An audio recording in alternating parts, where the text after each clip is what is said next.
कृष्णम वंदे जगत गुरुम। जय श्री कृष्णा। राधे राधे दोस्तों, जय जय सिया राम। आप परम सौभाग्यशाली हैं कि आपने इस चैनल को खोल कर देखने का प्रयत्न किया। आप बंद भी कर सकते हैं। आपका यदि प्रारब्ध प्रबल पक्षधर है तो आप बंद नहीं करेंगे, अन्यथा आप बंद कर ही देंगे। मित्रों, जीवन यात्रा के अनमोल रत्न में आज हम राधेश्याम रामायण में बहुत ही पावन प्रसंग, जिसमें भगवान श्री राम के अश्वमेघ यज्ञ का अश्व लवणासुर का नाश कर चुका था और आगे बढ़ने को तैयार था, उसे सुनने के लिए आप तैयार रहें। जीवन यात्रा अनमोल है। अनमोल रत्न बटोरने के लिए अपने पल्लू फैलाएं और आत्मा को आनंदित करें। इसी में जीवन का सार है, अन्य सभी काम करने भी हैं। तो आइए मित्रों, शुरुआत करते हैं। जो लोग चैनल पर पहली बार हैं आवश्यक रूप से सब्सक्राइब कर ही देंगे। तो आइए, दो भागों में बांट कर निश्चर राज्य तमाम विश्व, नागर मथुरा धरेर को सूदन के नाम। रूप केतु को कर दिया विश्व नगर का नाद, मथुरा पुत्र स्वभाव को दी उस समय के साथ। जय पाकर श्री शत्रुघ्न चले दूसरे देश, अश्वमेघ का विश्व को पहुँचाने का संदेश। होते थे अधीन अब बंदी इस तरह धाग, देश देश में अवध की छाई विजय पताक। उधर शत्रुघ्न कर रहे थे साम्राज्य प्रसार, इधर अवध में राम के होते थे दरबार। एक दिवस अवधेश ने जोड़ी सभा महान, बैठे सब सामंत गण था योग्य स्वस्थान। गुरुजन मंडल द्विज मुनि मंडल शोभित, रघुवर के दाएं था सुग्रीव विभीषण प्रजा से सारा मंत्री दल भाए था। पीछे की ओर भरत भैया रघुवर पर चंवर डुलाते थे, चरणों में बैठे महावीर पद्म को दबाते जाते थे। तभी बधारे लखन जी सादर किया प्रणाम, का निवेदन एक है रघुकुलपति अविराम। साधु बालक दो प्रभो सुंदर शोभा धाम, खड़े हुए हैं द्वार पर लव कुश जिनके नाम। दोनों वीणाओं पर अनुपम वाणी से गाते हैं, साहित्य और संगीत सहित सीता का चरित्र सुनाते हैं। इस शुभ अवसर पर उनका भी आना स्वीकार किया जाए, आज्ञा हो जाए सभाई में दोनों को बुला लिया जाए। लगे सोचने इधर कुछ कृपा सिंधु भगवान, उधर लखन करने लगे सड़क लड़कों का गुणगान। उधर लखन करने लगे लड़कों का गुणगान। बोले दोनों ही सुंदर हैं, मुखड़ों पर तेज विराज रहा। दोनों का स्वरूप देख एक रवि शशि का मंडल लाज रहा। निर्भय हैं निरभिमानी हैं, निर्लोभी हैं निश्चल, दोनों कोमल होने पर भी रखते कि हरियों का सा बल। दोनों रत्नों का रंग दमकता है उन धूल धूसरित चेहरों पर, बाना बनवासी का है फर राज तेज है मुखड़ों पर। चितवन से क्षत्रियपन के कुछ तौर समझ में आते हैं, कटी पे लटके नीचे तरकश के चिन्ह सुहाते हैं। नगरी में उनके गायन से सीता पर श्रद्धा बढ़ती है, जो दृष्टि कभी पृथ्वी पर थी है वे अंबर पर चढ़ती है। पिछली घटना पर जनमंडल अति पश्चाताप कर रहा है, सुमरन की नई सुमरनी पर माता का जाप कर रहा है। इसलिए विदित यह होता है जादू है उनके बोलों में अवतीर्ण हुए हैं देवदूत मानो इस तपसी चोलों में। मणिमाणिक मुक्ता तड़ित रवि शशि लिए निचोड़, दबी रचेता ने रचा दोनों का यह जोड़। भस्मी से भरे हुए मुखड़े भावुक मन को छुप जाते हैं, माया पट के भीतर मानो दो ईश्वर अंग को सुहाते हैं। उपमा में एक दूसरे की बस एक दूसरा आएगा, शेषानन भी यदि खोजेगा तो उनसा उनको पाएगा। शेषानन भी यदि खोजेगा तो उनसा उनको पाएगा। छोटी छोटी वीणाओं पर उंगलियां इस तरह जाती हैं जिस तरह सुरतियों मुनियों की अनहद के घट पर गाती हैं। बनता है तार तान का जब तब राग प्रकट हो जाता है, उन 7 स्वरों का 1 ग्राम बस 100 देखोवन जो जगाता है। इसलिए द्वारा विनती है बुलवाना उनका स्वीकृत हो, ऐसे स्वर्गीय गान द्वारा ये रसवा भी जागृत हो। बुलवाओ इस तरह का हुआ राज संकेत आए, दोनों बालक वीणा वाद्य समेत जपक उठी सारी सभा देखे जवे रूप। मानो प्रातः काल की फूट उठी हो धूप, राजा को अपना पूज समझ दोनों ही शीश नवाते हैं। तब मंत्री सुघर आसनों पर प्रभु के सम्मुख बैठलाते हैं, आसन पर पीछे से बैठे पहले हर दिल में बैठ गए। आते ही वे पद प्राप्त किया, आँखों के तिल में बैठ गए। प्रभु ने पूछा कौन हो, बोले संगीतक, आगे कला बताएगी है कितने मर्मगे। राजेश्वर प्रकट रूप में जब 2 बाल तपस्वी प्रस्तुत हैं, फिर प्रश्न कौन हो ये अक्षर हम दोनों को अद्भुत है। कुछ हंसकर रघुवर बोल उठे, मेरा केवल ये कहना है, तुम किसके सुंदर बालक हो? क्या पूरा नाम पिता का है? उत्तर यह मिला, सबों को जो पोषण का या पालनहारा है, हम भी उसके ही हैं जग में, जो जग का सृजनहारा है। प्रभु ने फिर मुस्कुरा कर पूछा, शिशु हो तुम किसकी गोदी के? तब स्वाभिमान से वे बोले, हम बेटे हैं वन देवी के। किसके चेले हो? यह सुनकर उत्साह बढ़ा उन शिष्यों में। गुरु हमारे वाल्मीकि जी, ये कहा करारे शब्दों में। फिर कहा ने राजसभा जैसा, हम बाकी विवेक जानते हैं, रमते दो साधु बालक हैं, धुन अपनी एक जानते हैं। इस समय उमंग उठ रही है, कुछ सुनना हो तो सुनिएगा, हम सीता चरित सुनाते हैं, उस पर ही ध्यान दीजिएगा। ये कहकर छेड़े तुरंत वीणाओं के तार, मस्त हो गया एक ही गत पर सब दरबार। मोड़ मुखियाँ गिट किरीतान लाभ मिला, प्रकट हुआ साक्षात सब मानो कला कलाप। श्री गणपति को सिर नवा, गुरुवर का धर ध्यान, लगे सुनाने बाल के अपना गीत प्रधान। आर्य जगत में विदित है मिथिला नामक देश स्वामी, जिसके हैं जनक जग विख्यात नरेश। राजनीति के साथ में ब्रह्म ज्ञान की खान, मिलते हैं जग में नहीं ऐसे नृपति महान। रखा करते देह में देय से जो ने, उनको ही इस जगत में कहते लोग विदे। पड़ गया अचानक एक समय भारी अकाल राजधानी में, तब हल लेकर वे ही विदेह आकर डट गए किसानी में। उस समय एक घट के कारण अबकाल कर से छूट गया, श्री जग जाया अवतीर्ण हुई, ब्रह्म का भांडा भी फूट गया।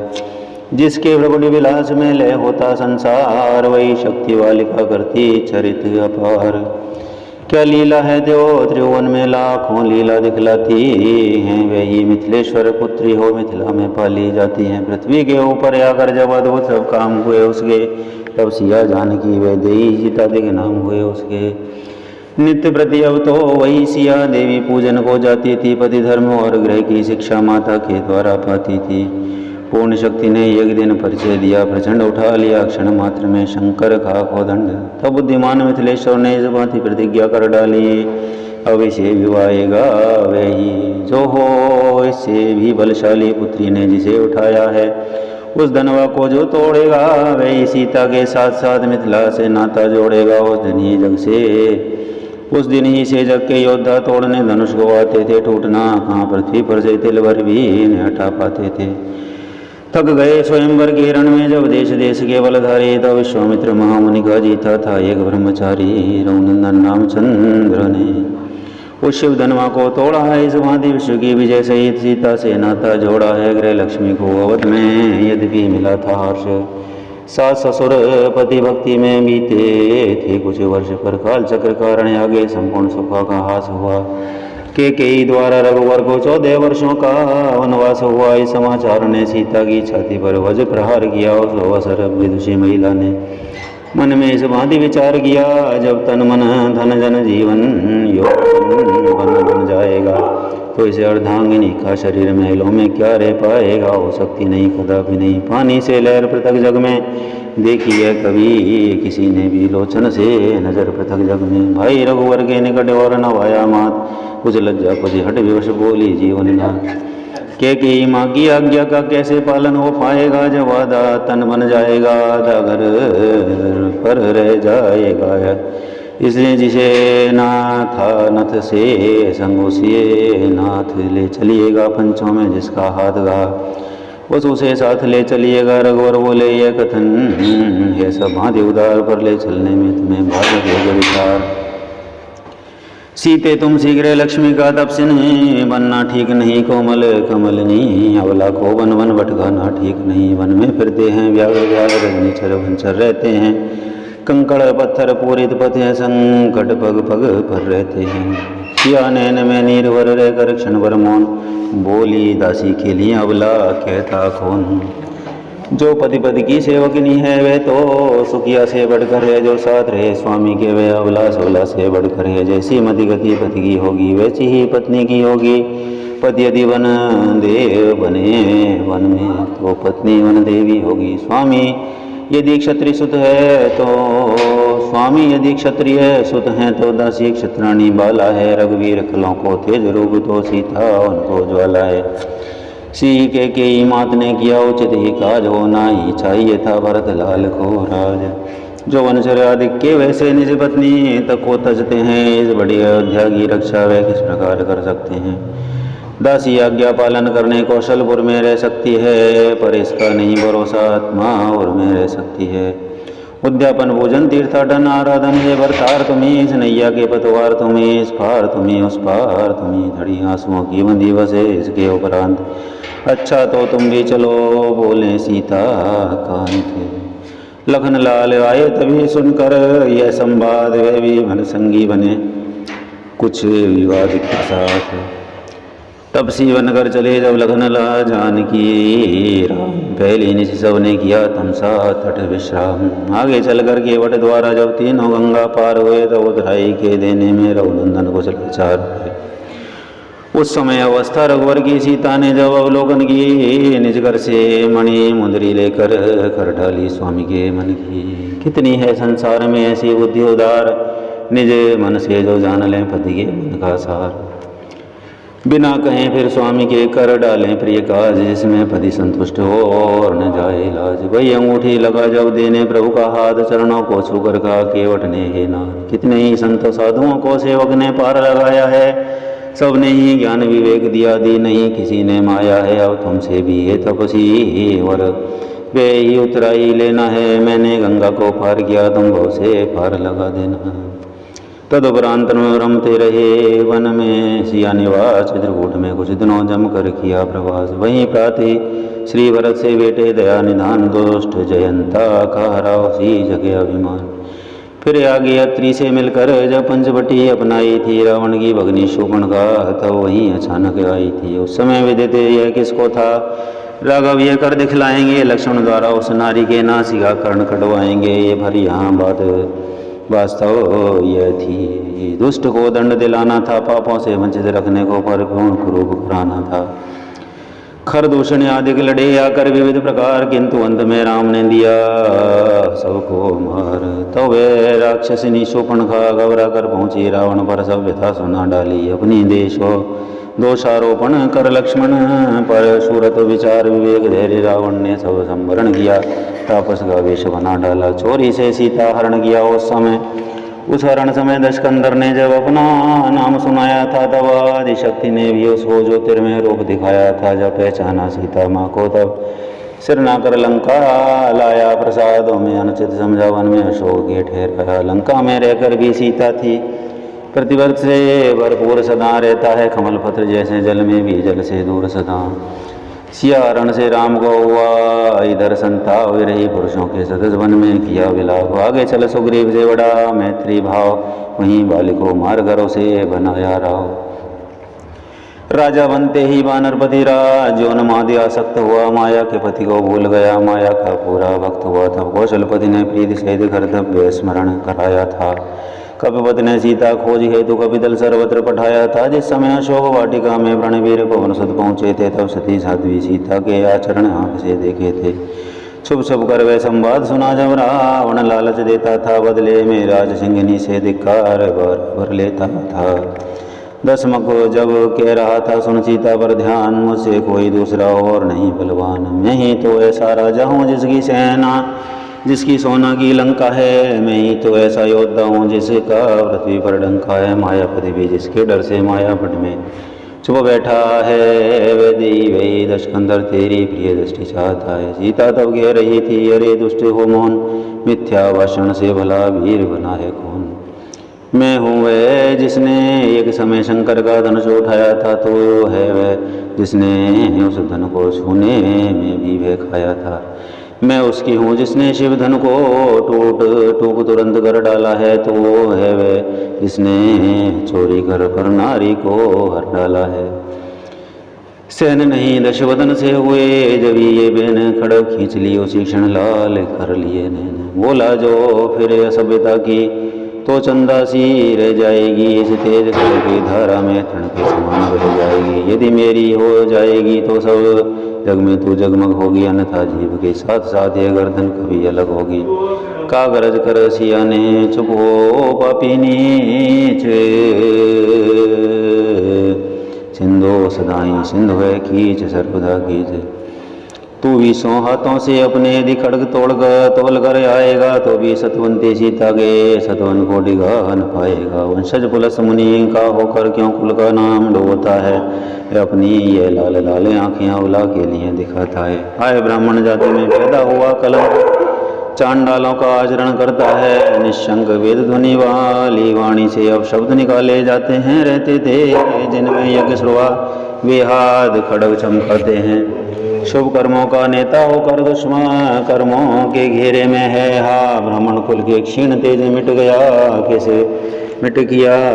किसे अंधेरे में है। अब भी कुछ बिगड़ा नहीं, छोड़ बुद्धि का पाप, प्रभु के आगे हृदय से कर ले पश्चाताप।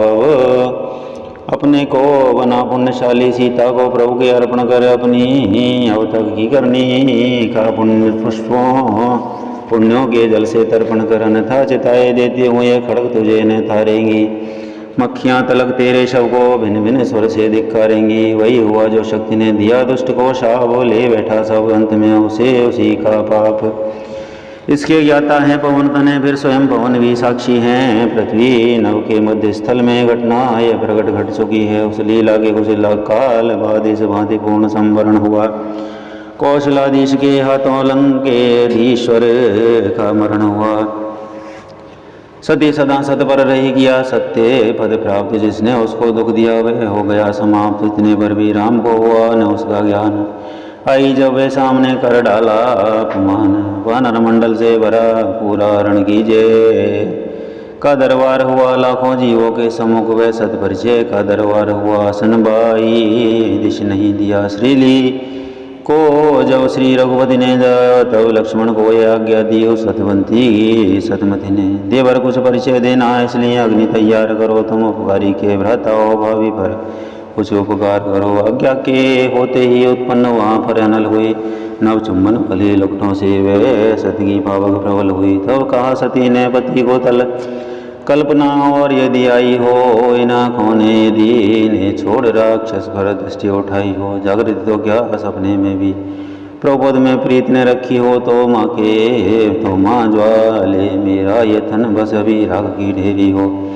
यदि सच्ची पतिव्रता हूँ तो आकर साक्षी दो, हे माता सीता को अपने साथ साथ लाकर साक्षी दो, हे माता। ये कहकर कूदी पावक में पृथ्वी माता भी दहल उठी। उस सत का परिचय देने को ज्वाला मैया भी मचल उठी। लपटों की लहरों के भीतर लावण्य रूप उत्पन्न हुआ, फिर धीरे धीरे वही रूप सीता समेत संपन्न हुआ। अर्पण कर प्रभु से कहा, त्यागो घृणित विचार निष्कलंकनी है, सिया करो इसे स्वीकार।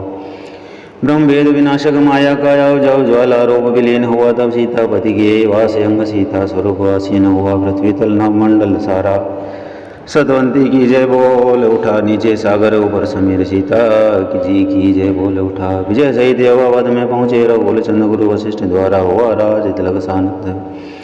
कहना यह है जिसके सत पर श्री बजरंगी की साक्षी थी, जिसके निर्मला चरणों की ज्वाला जी ने दी साक्षी थी। राजा होकर दशरथ ने उसको ही वन भिजवाया था, मांगलिक अवस्था में उसकी ये न्यायीपन दिखलाया था।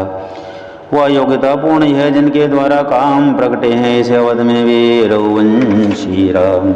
नाम आपका भी सुना हम दोनों ने राम, वही राम यदि आप हैं तो लीजिए प्रणाम। ये क्या कर वीणाएं अपनी करबंद उठे, दोनों गायक त्यलम सुनाकर चलने को तैयार हुए। दोनों गायक गीली भीगी आँखियों से जब देख रहे थे सभी, गद गद स्वर से तब बोले, रोको ठहराओ अभी। साधु बालकों ने कहा, राजेश्वर हो मौन, आते आते मेघ को रोक सका है कौन। हम रमते हुए तपस्वी अत्यधिक नहीं ठहरे भरमाते हैं। जब तक जी चाह रहे यहाँ जी उछटा तो जाते हैं। ठहराने और रोकने की आदेश सुनी पर फबते हैं जो व्यवसायी यज्ञजन हैं। धन पर जो कला बेचते हैं, रोके से रुकती नहीं जो गंगा की धार, त्यों ही तत्क्षण चल दिए दोनों राजकुमार। चित्र लिखा सा रह गया वे सारा दरबार, सुनी सबों ने द्वार पर फिर ऐसी झनकार। रण विजयी शत्रुघ्न ने लिए शत्रु सब जीत, गूंज उठा संसार में राम विजय का गीत इस प्रकार। फिर पाप हटा और भूभार, बाल वीर था खा रहा होना उपसंहार। लीला की इच्छा से ये लीला हुई तपोवन में, अर्थात यज्ञ वाला घोड़ा पहुंचा शांति निकेतन में। वन देवी के बलवीरों ने जब घोड़ा सजा हुआ देखा, साथ ही शीश पर रघुकुल का बल पौरुष लिखा हुआ देखा। सोचा इसका यूं ही जाना वीरतुल जाने वाला है, अपना गुरु का वन देवी का अपमान कराने वाला है। इस हेतु उचित है निज बल की और प्रथम परीक्षा ले लें हम, खेल ही खेल में रघुकुल को रण का आमंत्रण दे दें हम। यही सोचकर अश्व को पकड़ लिया तत्काल, वीणा धारी खरों ने धनवा लिया संभाल। मित्रों साथियों, कितना पावन भगवान नाम संकीर्तन, भगवान श्री राम की नर लीला जो आत्मा को आनंद देती है, रोम रोम को प्रफुल्लित कर देती है।